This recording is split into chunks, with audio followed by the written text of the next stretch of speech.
इस वीडियो को पूरा देखना। मीरपुर नाम के शहर में तेजस अपनी पत्नी नीरू के साथ रहता था। पति पत्नी दोनों ही नौकरी करते थे।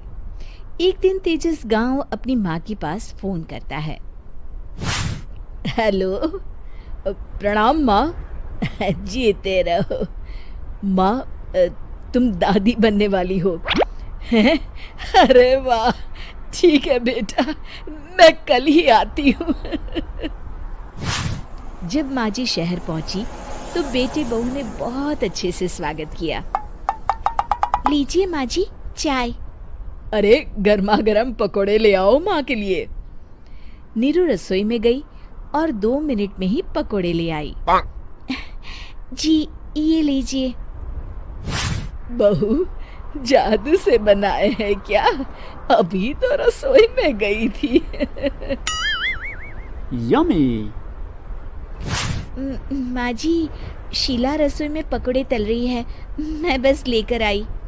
हे भगवान, मेरा धर्म भ्रष्ट कर दिया तूने। अब तो गंगा जल से शुद्धिकरण करना होगा। दूसरे दिन, माँ जी मैंने नाश्ता बना दिया है, ऑफिस जा रही हूँ। पर अभी तो घर का सारा काम पड़ा है। शीला आती ही होगी, झाड़ू पोछा बर्तन कपड़े वो सब कर लेगी। हमारे जमाने में घर का सारा काम हम ही करते थे। जी माँ जी, आप बहुत होशियार हैं, मैं घर ऑफिस दोनों नहीं संभाल पाती। तो जरूरत क्या है घर से बाहर जाकर चाकरी करने की? वैसे भी घर का काम खुद करने से घर में बरकत आती है, समझी? पर माँ जी। पर वर कुछ नहीं, इस महीने की पगार मिले फिर ऑफिस बंद है। हाँ। रात को नीरू तेजस से कहती है, सुनिए जी, माँ जी बोल रही थी कि मैं नौकरी छोड़ दूं। वैसे ठीक ही तो है, अभी तुम्हें आराम की जरूरत है। फिर भी आराम कहाँ, शीला को छुड़ाने के लिए बोल रही थी। तो अब 24 घंटे में इतना काम तो कर ही सकती हो। पर जॉब पसंद है मुझे, घर पर मन नहीं लगेगा। अगले दिन जब दोनों ऑफिस के लिए निकल रहे थे, मेरी तो कोई कीमत ही नहीं है इस घर में। माँ जी, आजकल महंगाई बहुत है, रहन सहन भी बदल गया है, दोनों नौकरी करते हैं तभी ठीक रहता है। अच्छा, तू कहना क्या चाहती है? मेरा बेटा तुझे बिठा के खिला नहीं सकता? तू ही इस घर का खर्च चला रही है, हैं? नहीं माँ जी, मेरा वो मतलब नहीं था। मतलब खूब समझती हूँ, ये बाल धूप में सफेद नहीं किए मैंने। हाँ। अब तो ये रोज का काम हो गया था। तेजस भी रोज की झिकझिक से परेशान हो गया था। एक दिन उसने कहा, नीरू, वैसे भी तुम्हें मैटरनिटी लीव मिलने वाली है, तो अभी से ही छुट्टी ले लो। पर क्या, मेरी सैलरी अच्छी खासी है। आखिर नीरू ने रिजाइन कर दिया। जब बच्चा हुआ तो घर में सब बहुत खुश हुए। कुछ दिनों बाद तेजस फाइल देख रहा था। क्या हुआ तेजस, कुछ परेशान लग रहे हो? हाँ, वो हमारी जितनी सेविंग्स थी वो तो हॉस्पिटल में और छठी के फंक्शन में खत्म हो गई है नीरू।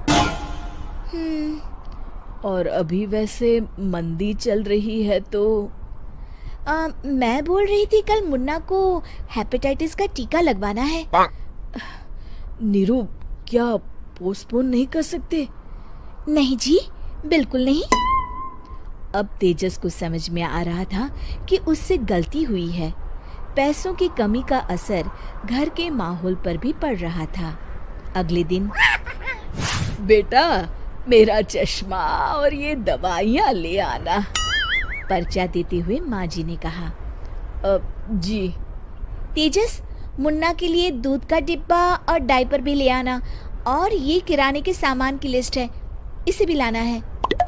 तेजस गुस्से में लिस्ट मरोड़कर फेंकता है और चिल्लाता है, पैसे क्या पेड़ पर उगते हैं? ये ले आना, वो ले आना। अरे पर ये जरूरत का सामान ही है।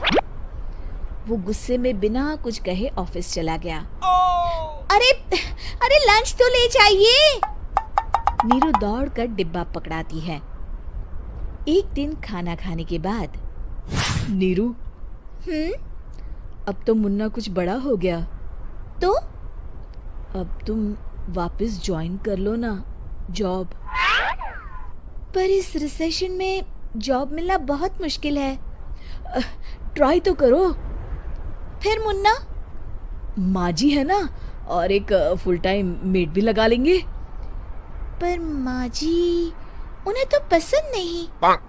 तभी माँ जी वहाँ आ जाती है और प्यार से नीरू के सर पर हाथ फेरते हुए बोलती है, अब मेरी समझ में आ गया बहू, पहले के और अब के समय में अंतर है। तुम काम शुरू करो, मुन्ना की जिम्मेदारी मेरी। मेरी प्यारी माँ जी। ये कहकर नीरू उनके गले लग गई।